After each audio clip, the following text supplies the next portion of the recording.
Good morning, good afternoon, good evening, whatever time it is, wherever you are. I hope that it's good. My name is Casey Willis, and I am the podcast manager for Goodie Nation. Goodie Nation is an organization that exists to close relationship gaps for so many deserving founders in the innovation space. And when you hear innovation space, maybe the first thing that comes to mind is like, oh, these are people who are trying to raise funds and raise capital, and they're making deals and going out and meeting amazing people. And like, yes, that's a part of it. But what we often don't talk about are the relationships and the work that it takes to nurture those relationships to get into those spaces, to start raising those funds. So, here at Goodie Nation, we love talking to amazing founders, VCs, coaches who are successful in their fields, but they also have a keen insight into ways that relationships help to bridge those gaps and to aid in their own success and the success of others. And so today on Why Relationships Matter, we have a very special guest. We have John Simon, who is the co-founder of the GreenLight Fund, whose mission is to transform the lives of children and families in high poverty urban areas by creating a local infrastructure and a consistent annual process to identify critical needs, import innovative entrepreneurial programs that can have a significant measurable impact, and galvanize local support to help programs reach and sustain impact in the new city. So I am so excited to have the chance to talk to you, John. How are you doing today? Great. Thank you for having me on. It's an honor to be here. I'm looking forward to the conversation. Very cool. So, a classic question here in just the Goodie Nation community in general is, what is your founder origin story? You know, so many times we're at networking events and conferences, and we only have a few minutes to talk to somebody before moving on to the next person. So now that we have this opportunity, I want to know, how did you get started along your path? Well, I'll talk really about the origin story of the Greenlight Fund. So, and this was about 20 years ago because we're about to celebrate our 20th anniversary. I love to create and build things, and I'd been lucky enough to start my own company at age 27, build it with venture capital backing to become over time a public company, and then eventually sold it, and then started a venture capital firm called General Catalyst, and helped build that, and then retired from that. And so I have all this experience building things in the for-profit world, and then similarly have experience building things in the non-for-profit world because I had started two different not-for-profits, one that scaled all through the UK and to 6 cities in the United States, and another one that scaled to 3 cities in the United States. And then similar to going from an entrepreneur and operator to a backer in the for-profit world, I had gone from an entrepreneur in the nonprofit world to a backer and started backing all these great nonprofit entrepreneurs. And what I saw over time was that we got involved in things that worked in the for-profit world, like DocuSign is just an example. We're an early investor in DocuSign, my venture capital firm. Um, when it works, it gets everywhere. And on the nonprofit side, we could spend hours on why doesn't happen. But over time, the very best of the best nonprofits would be in 5 cities or 6 cities or 7 cities. And I started to really obsess about that, which would seem like in some ways, an odd thing for a human being to obsess about. Of all the things we could obsess about, things that work and are needed in the for-profit world spread everywhere, but in the nonprofit world they don't. But I started to think about that from a resident's point of view, and especially residents trying to navigate poverty. And we really want the American dream in our country, which, this economic and social mobility, that it happens, but it's a little bit more the exception than the rule. And I started to realize Boston, my hometown, there's all these metrics for low-income children and families that are really bad around kindergarten reading readiness or third grade reading level, or, assets and financial safety net, or homelessness, or I could keep going. There's all these metrics that are really bad and aren't changing, despite the fact we have a lot of good people doing a lot of good work. And think about these as maybe, let's say, rungs missing on the ladder to opportunity. And I realized that just because we had all these gaps in metrics and issues and problems doesn't mean that there weren't solutions that existed somewhere at scale that moved the needle on these things. Maybe something had arisen in San Francisco that was really successful, and it spread to 3 or 4 different places that could totally change kindergarten reading readiness, which was a disastrous problem in Boston that we had year after year after year, but it was never going to get to Boston. And so I started to conceive of this new community utility that we would call the GreenLight Fund, that would basically be a community utility driven by the community. And then every year, look at one of these gaps or one of these problematic outcomes that metrics showed was really bad and wasn't moving year after year after year. And we would find something that works, and it worked in multiple other places, usually with state or federal or other kinds of repeatable revenue, having scaled to multiple places, but it wasn't in Boston. And basically every year we would bring one gap filling solution to Boston to make change, help it scale, help it deliver impact, help it be successful. But then rather than just doing that once around one issue, we would run this community driven process every year. I started to conceive that then if we created this GreenLight Fund in Boston, like in 20 years, we could actually move the needle on 15 things that were really important to life outcomes for low income children and families that weren't moving and weren't going to move. And I started to think if we could do that in Boston and prove that out, then we could do that in other cities and prove that out. And eventually we could have green lights in 25, 30, 40 cities across the country, working as a coordinated network to learn from each other, that basically every year changed one outcome in a city. And I realized we could have this massive impact. And so after thinking about this every which way, for a little bit more than a year, my co-founder in GreenLight, Margaret Hall, and myself were like, we got to go do this. And so we incorporated as a nonprofit in 2004. And fast forward to today, and GreenLight is, which was just an idea about 20 years ago, is now operating in 12, soon to be 15 cities with a 10 to 15 city queue. We've moved the needle on 60 plus things across our cities, and are en route to, over the next year or two, reaching 1 million children and families with changed outcomes on 60 dimensions across our cities. And this continues to grow and get stronger and stronger as we learn every year. So the origin story, that's it. It was really just seeing a huge problem that maybe other people weren't quite seeing, and then figuring out a mechanic where communities could drive change one thing at a time, year after year after year. And again, hopefully over 50 years, change 40 things in their community. And GreenLight could help make that happen. And then it was just, all right, this is too important to not go do. Let's go all in and go do it, but prove it first by doing it one thing a year for 8 years in Boston before really feeling like, okay, this is ready to bring everywhere. So that's our story. We're sticking to it. Amazing. And see, that's why we love this question, because it seems like everyone's answer is always rooted in like the problem that kept them up at night, right? No matter how they got to that point, it's like, no, we have to fix this. We have to solve this. We have to be the ones to do it. And I'm really interested for you, coming from, the world, you've succeeded in venture capital and things like that, and then you're moving into the nonprofit space. How did your sort of networking skills that you learned in venture world transfer over to your new ventures in the GreenLight Fund? Yeah, I mean, there's certainly a few ways. I mean, obviously, as an entrepreneur, I had to learn, how to network to get investors in my company. I had to figure out how to network to recruit team members to our company, and then, in our case, we were a healthcare technology company developing products. We had to first, get the world's top clinicians in the areas that we were interested to do animal and clinical trials with us, and then iterate products, and then get successful results, and then help us network with the rest of the medical community to get our products adopted. So of course, you have a mission, you have a business, but relationships and networking is really central to it.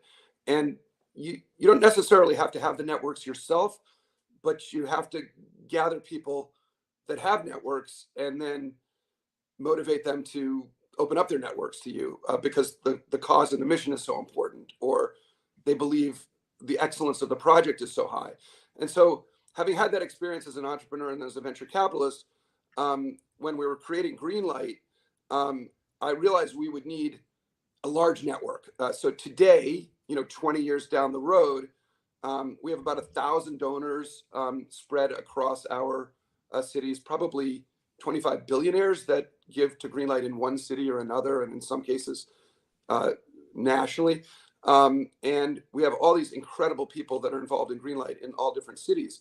But I realized that, how you get there is, first drive success in an original city. And so was able to, through business and nonprofit success, have some relationships in Boston to begin to get people to back us in Boston, and then hire somebody great to lead GreenLight Boston, and then start networking with local stakeholders like United Way and the mayor and the governor and residents and pastors and the folks that run the food bank, the folks that run United Way and the community foundation. And basically every year, network and get like, what's the need in Boston? What's the thing that's not happening that residents really want changed?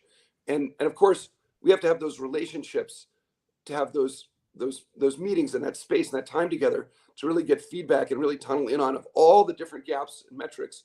What seems most timely, what seems most urgent, what's most addressable, and then go and grab something that worked and make it Boston's own. And I sort of knew, like, if we use those local relationships in partnership to, in 8 years, let's say, move the needle on 8 things, and we were successful, then I believe that when we want to take GreenLight to other cities, we could talk to our local community leaders here in Boston and say, okay, if we want to bring this to Philadelphia, we want to bring this to the Bay Area, who do you know? What peers do you know in those cities that we could go and meet with and brief and get excited about, so that we could get the wherewithal to create a GreenLight Philadelphia as our second city and a GreenLight Bay Area as our third city. And I just kind of knew that the first thing was, if we could really prove out this model successfully on a pretty small scale, just over 8 years in Boston, but really prove deep success and deep metrics, then I guess I just had enough confidence or vision or optimism that, folks in Boston would then connect us to counterparts and peers in other cities. And then we would go and build those relationships to hopefully convince them to get on board with doing the same thing, but in a community-driven way in their communities.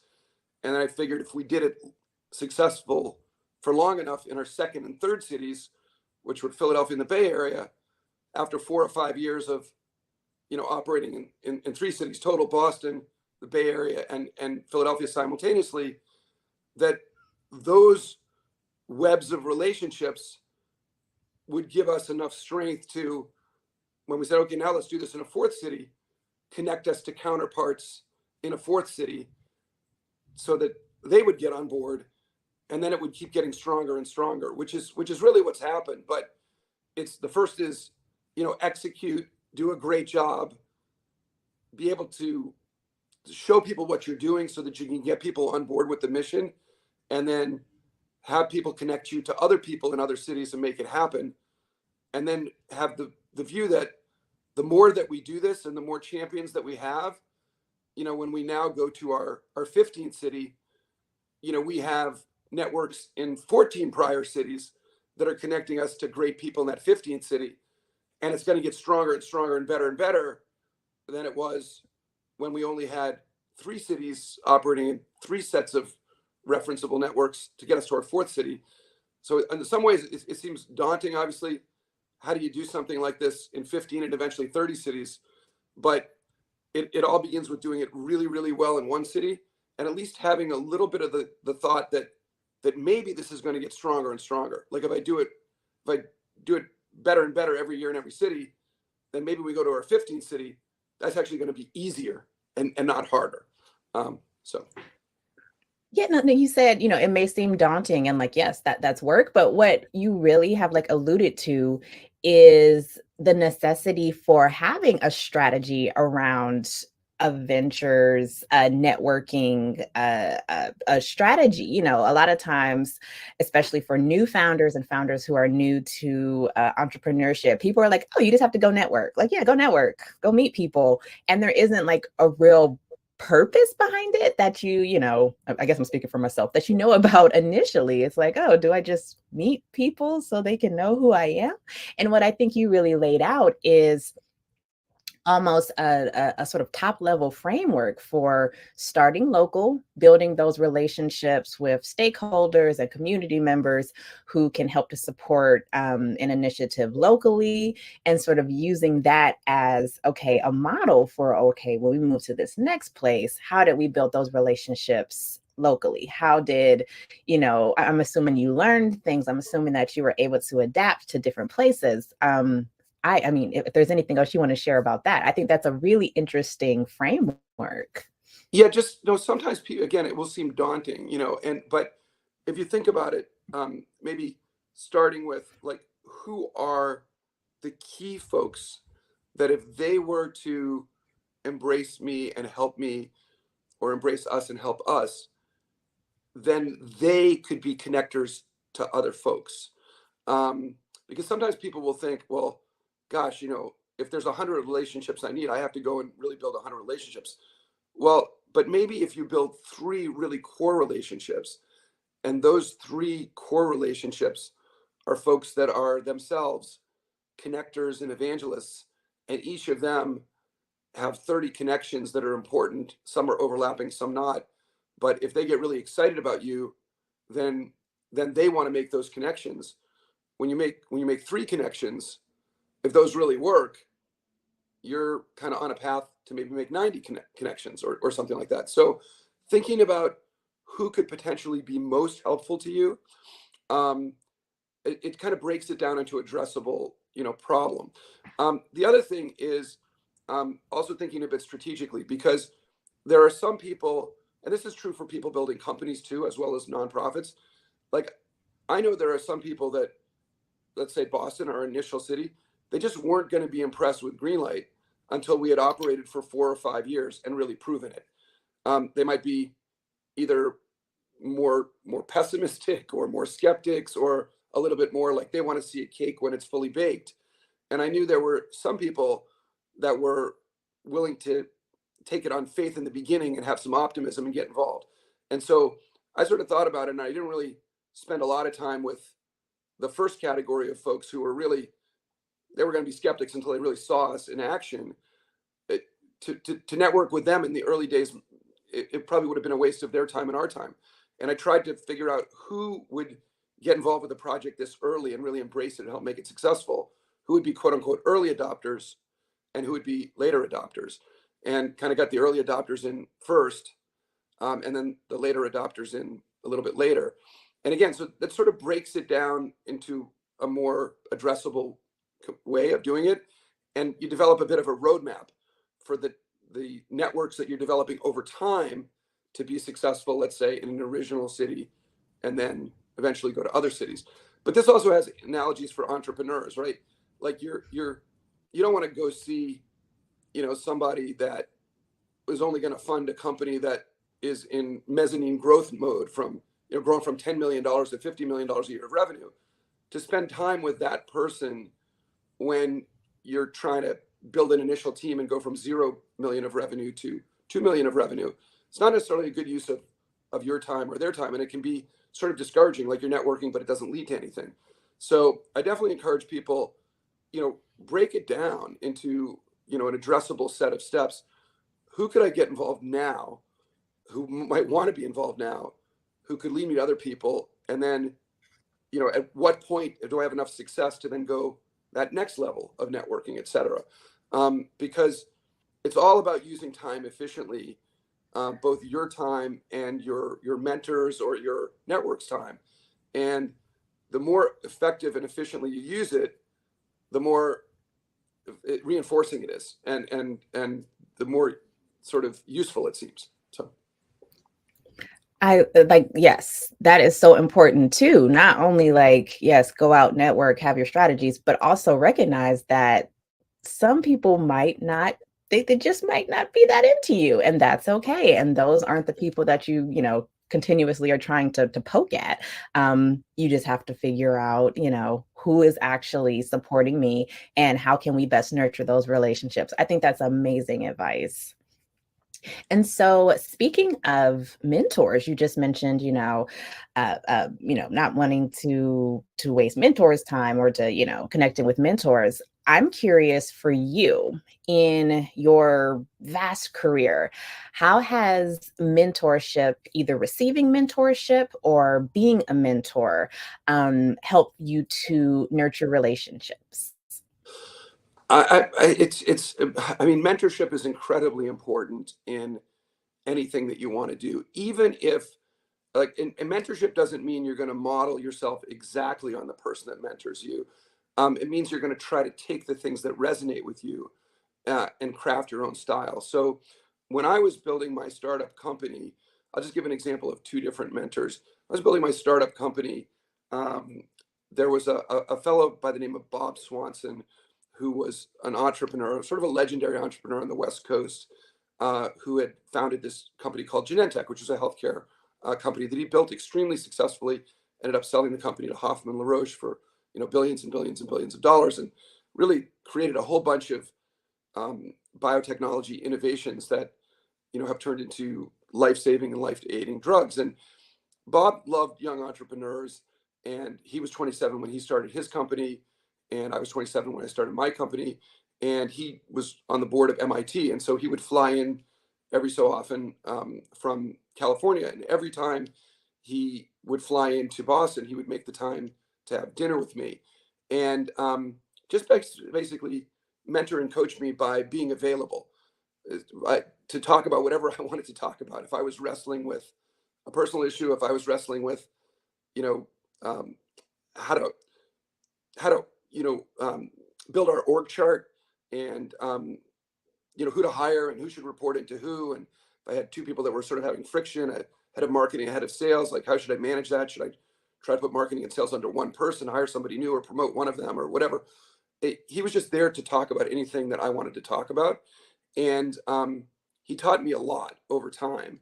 And but one of the things he taught me was that rather than he coming with this great framework of all the things he had done to build his company, he knew I was a little bit different. Our company was a little bit different, and he didn't want to kind of bring a total template. He was just there to help us do things our way, but better and better, and hopefully avoid some mistakes, maybe some of the same mistakes he had made, or learn from the mistakes that we did make.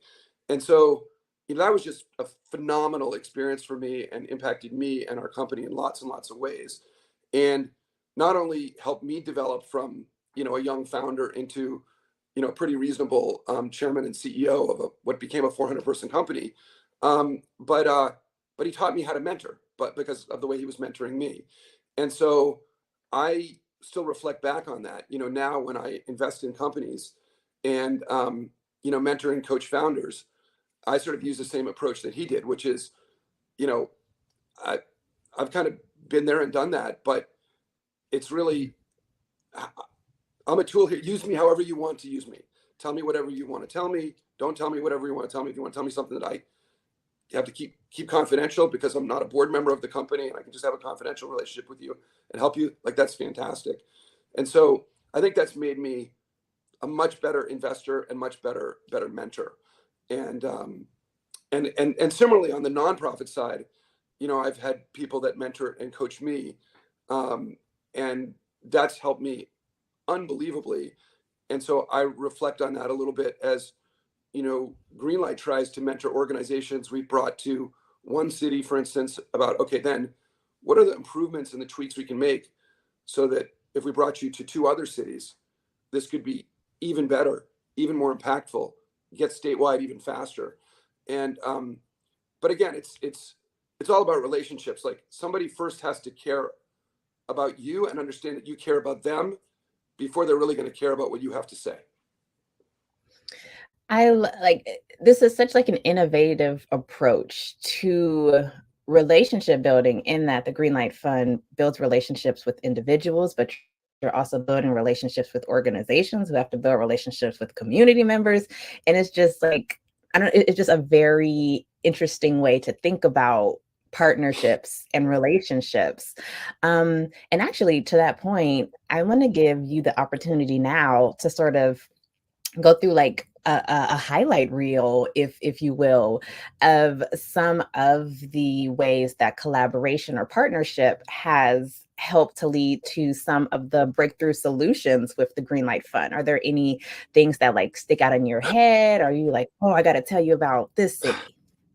So, I mean, just understand, we are operating in 12 cities right now, about to be in 15, and um, we have every year in every city we run this community driven process. What's missing, what's not happening in the city, what outcome that residents want changed, or that the superintendent of schools wants changed that's not changing, that we could then find something that changed that outcome in multiple other places, bring it and make that change in Atlanta on behalf of Atlanta, or make that change in Charlotte on behalf of Charlotte, or whatever. So, you know, every year across every city, we do something that's totally relationship dependent on many, many different stakeholders, to make change. And I could give you 60 examples, just like kids. I'm lucky enough to have two kids. I love them all equally. I mean, these 60 things that we've done are all absolutely incredible. They've all worked because we've got a very sort of productive, risk averse, make it work model. And if we talk this time next year, that would be 72 things that we would have done. If we talk this time the following year, that would be 87 things that we will have done. And so, there's lots of things to choose from. But I will give just one example, just so you kind of understand how dependent what we do is on relationships, and how we use those relationships around a process and a platform and a mission and execution to deliver, one change per year per city. So one year in the Bay Area, in the wake of the pandemic, we looked at food insecurity. And as prosperous as a lot of the Bay Area is, turns out that if you look at the broader Bay Area, about 30% of people are living below the poverty line. And there's a huge component of food insecurity that we can measure. And in the wake of the pandemic, it became very, very clear, how severe a problem this was. And there were all these amazing people doing great work, food banks, United Way, school system, collecting food, trying to distribute it. And but families were having a hard time accessing food. Was one of the gaps that we saw by looking together with local stakeholders. Families were not able to use public transportation, or get to where the food was. And then if they got to where the food was, let's say it's in huge boxes they couldn't carry, they would take small pieces and then leave the boxes on the side of the road. And so anyway, well, it turns out what was broken was sort of distribution, if you think about it, because food was being collected and there was this need for food, but it wasn't going to get to where it was. So anyway, GreenLight Bay Area saw that, and we said, can we find a model that's worked somewhere that's addressed this gap? And the gap, we could find out this last mile logistics. How do we know about that gap? It was by talking to and having a relationship with residents and agencies and food banks and funders and whatever. We could really understand what the problem was. And then we went and found this organization called Food Connect, because that's another place where GreenLight, having done this now for 20 years, has to have all these relationships, is with nonprofit leaders or social entrepreneurs that have created great models and have proven them in multiple cities, and want to give GreenLight all their information, so maybe GreenLight could take them to 3 cities or 5 cities or 10 cities.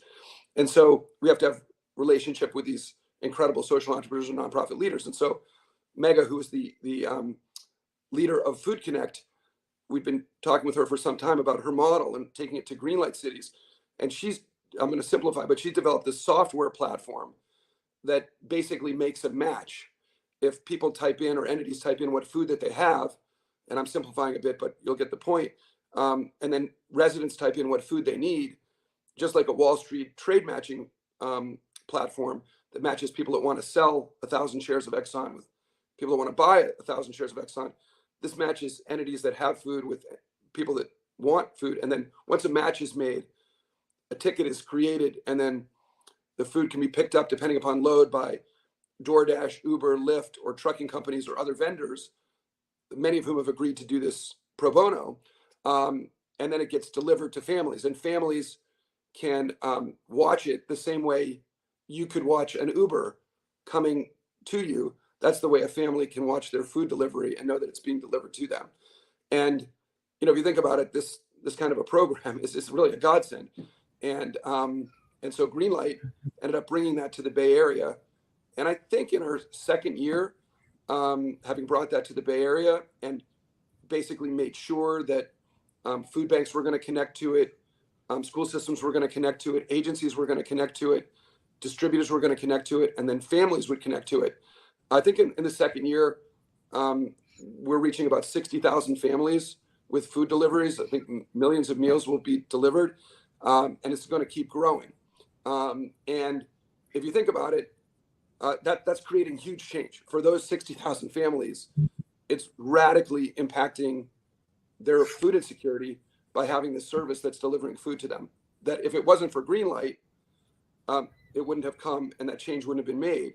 But if you think about how many relationships we had to have to make that happen, I mean, for one thing, we have relationships with donors who've donated, now in aggregate, close to $20 million over time to GreenLight Bay Area to enable GreenLight Bay Area to happen.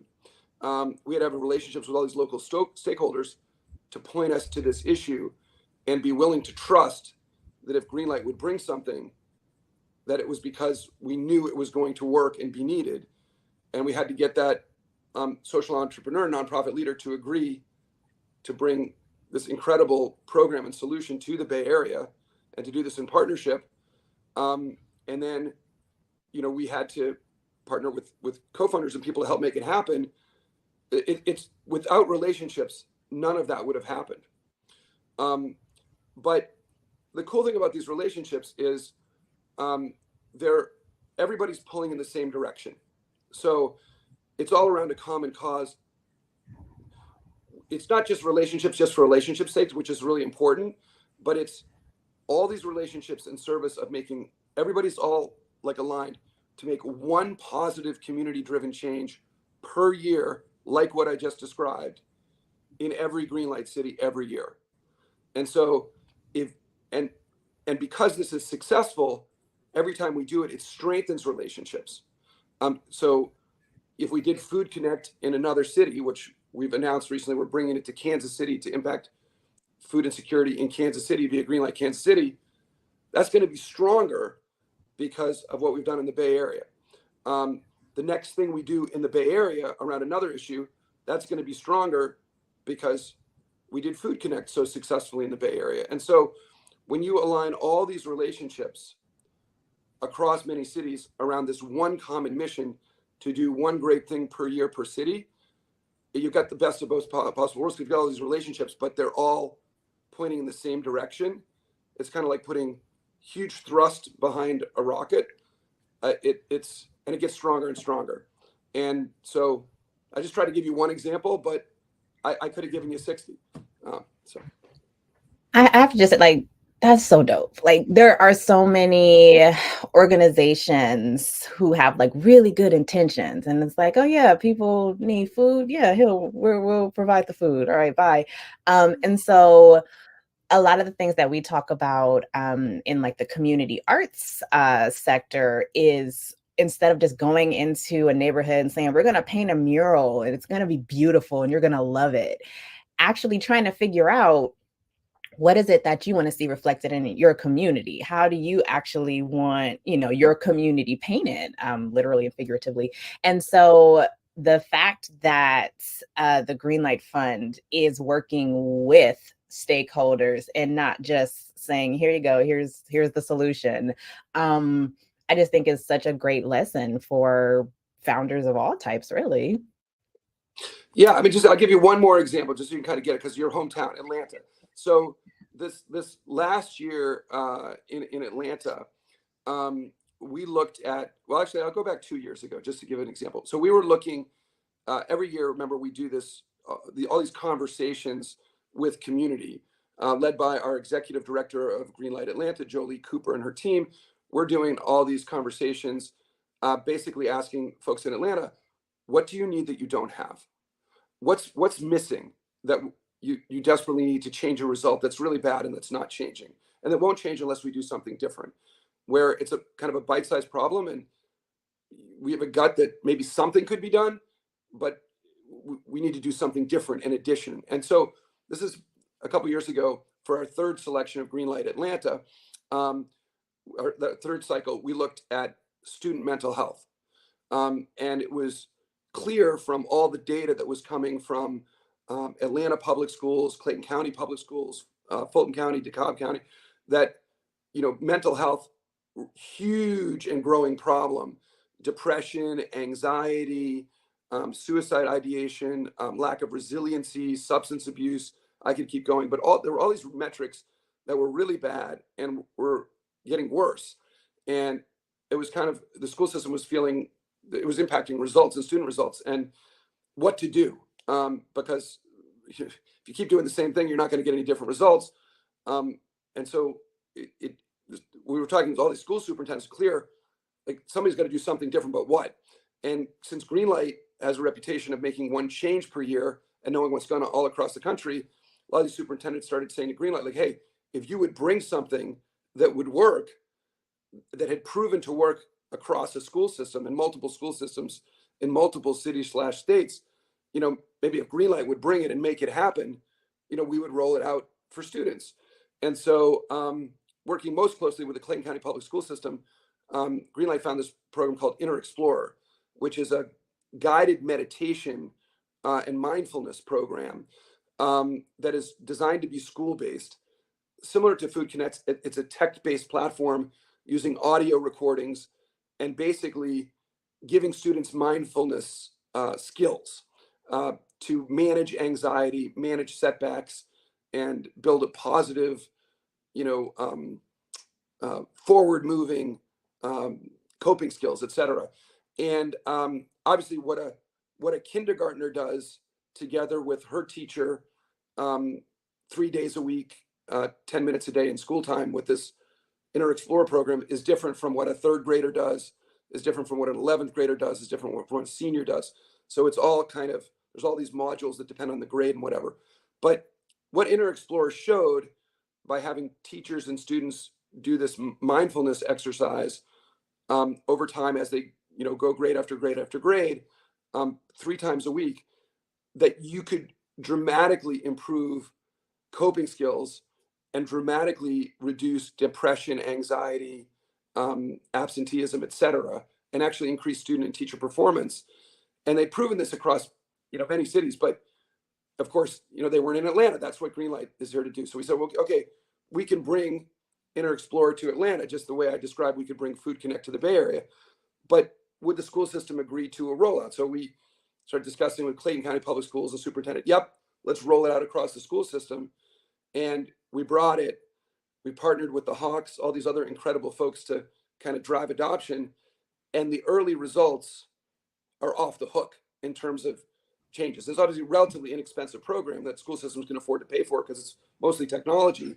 And now we're working on, eventually, hopefully getting it into APS and other county school systems. And eventually, hopefully, from the 40 or 50,000 students a year it's reaching now, we'll get it to reach several 100,000 students a year. Okay. So again, when you think about your theme of Goodie Nation, what are the relationships that are important? I mean, there's obviously trusted relationships with school superintendent and school systems that are really important to GreenLight, that get stronger because when we do this and it works, they come to us then about what about another problem and another problem.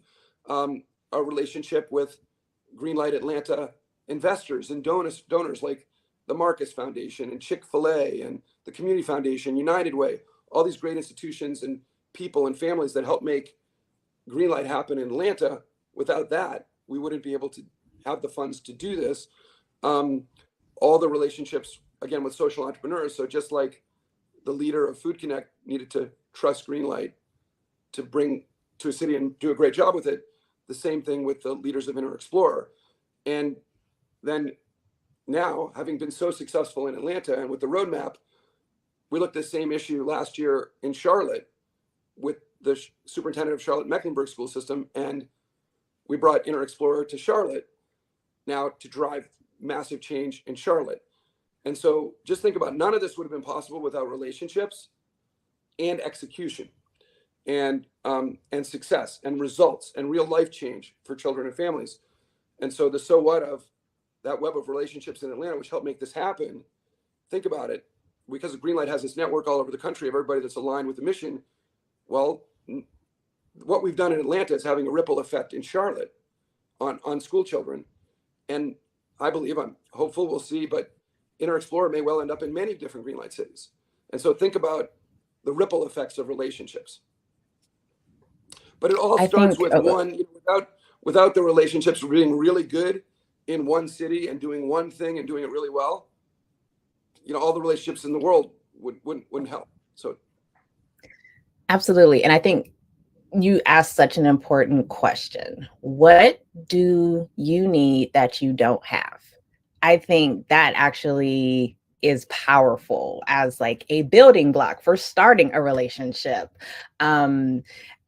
Founders, entrepreneurs, we have these ideas, and it's like, oh, we got to get our ideas out there because they're amazing, and the world needs to, experience the thing that's in my head. But do we take the time to stop and ask the people, what do you need that you don't have? I think that's very powerful. I guess to bring us on home, I mean, this has been just such an enlightening conversation about the ways that innovative relationship building can just grow a nonprofit organization, a multi-city nonprofit organization. And at Goodie Nation, we recognize that closing the relationship gap is much more difficult for founders of color, for founders in the social entrepreneurship space. For some of the reasons that you mentioned, a lot of people want to see like, okay, yes, you're scaling at an exponential rate, like from the jump. We'll come back to you once you're like skyrocketing. And so to close this out, do you have any advice for founders who may be in the social entrepreneurship space, who have this great idea, who want to ask the questions, how can I help you, who are just like not at that place right now where they feel like they're succeeding? Yeah, and I think you were asking specifically about underrepresented and underserved founders, and I think that's important because when we talk about social capital, obviously depending upon the networks that you were born into or went to school with or whatever, you may have networks that other people don't have.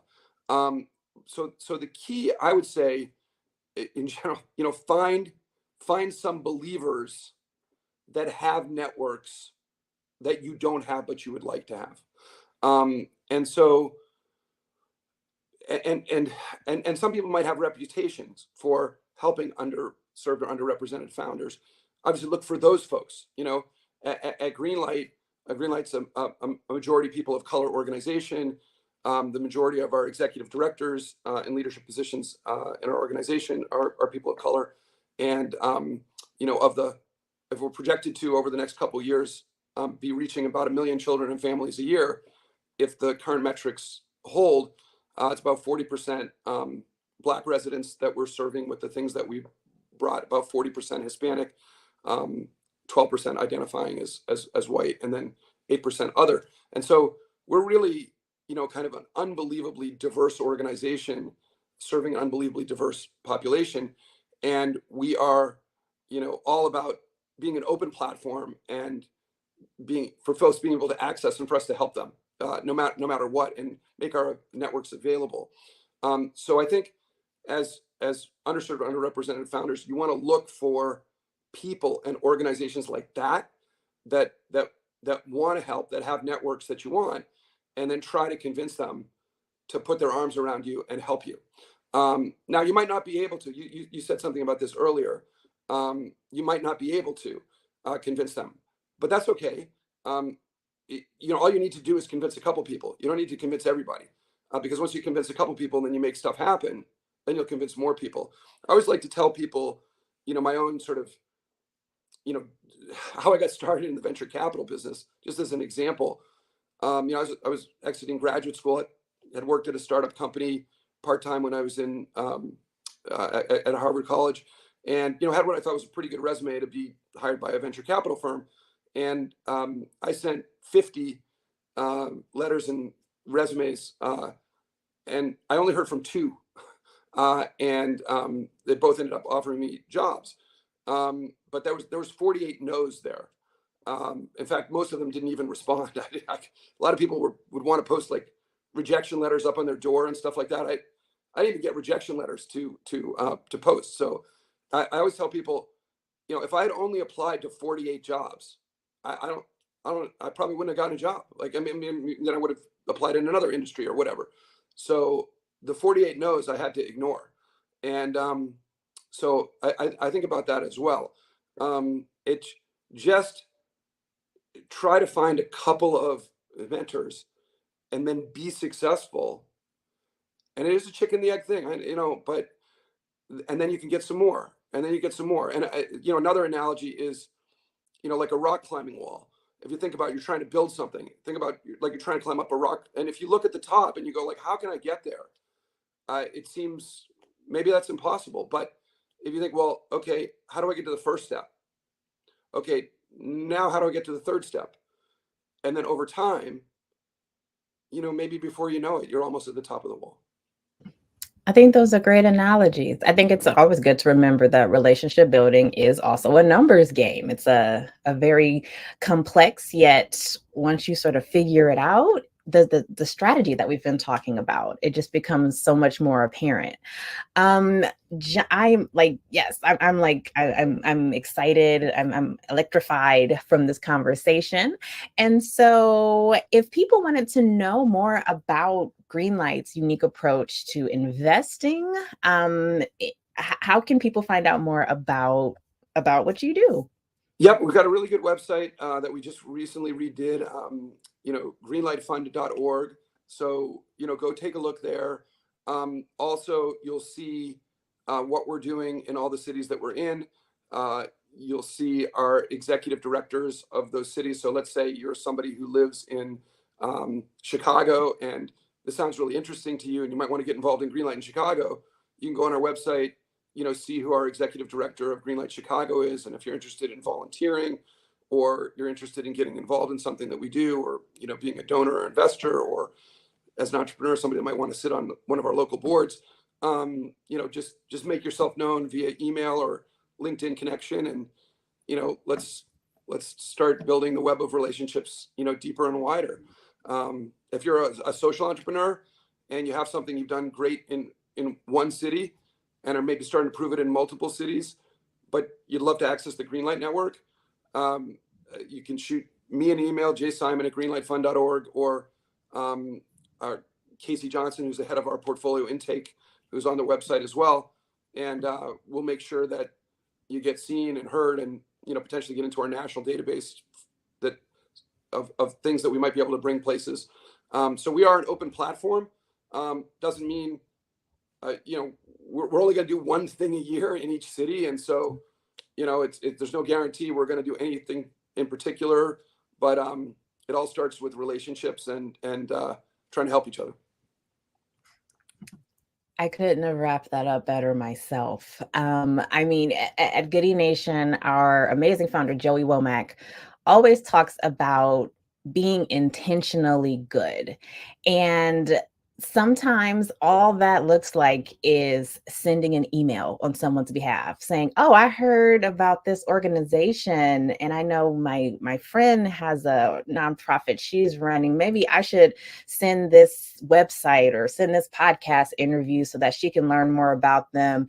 And maybe that small intentional measure is like the thing that takes them to the next level. You just have no idea. And talking about building innovative relationships, talking about just like being good people, good founders, good entrepreneurs in business. This is what we're all about at Goodie Nation. And so I am so thrilled that you all joined us today for Why Relationships Matter in the Innovation Economy. Thank you so much to John Simon. This was amazing. And like our founder, Joey Womack, always says, outwork yesterday. Bye bye.